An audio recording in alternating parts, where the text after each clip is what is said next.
Ça manque un peu de fruits, mais comme celui-là est très fruité, l'assemblage des deux avec celui-là sera peut-être pas mal. Séance de préassemblage du millésime 2008 au château Richelieu à Fronsac, une propriété rachetée par un groupe de luxe chinois.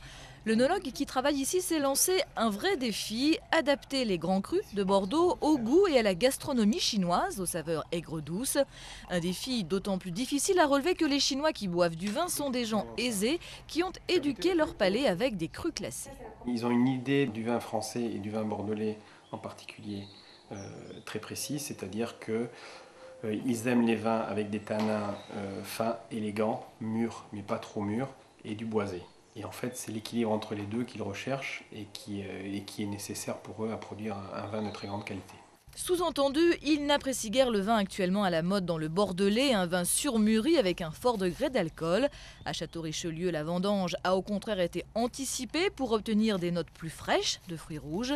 Mais la qualité du breuvage ne suffit pas pour séduire les Chinois qui, en achetant du Bordeaux, achètent aussi un nom.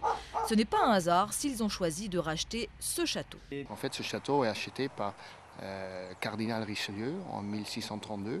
Donc avec ce nom, ils ont aussi acheté une partie de l'histoire française. Mais ça, c'est aussi pour eux très important parce que pour établir une marque de vin en Chine, l'histoire est très importante. Le domaine de Château-Richelieu a prévu de doubler sa production dans les 2 à 3 ans qui viennent. Une production dont il espère exporter rapidement plus de 50% vers la Chine.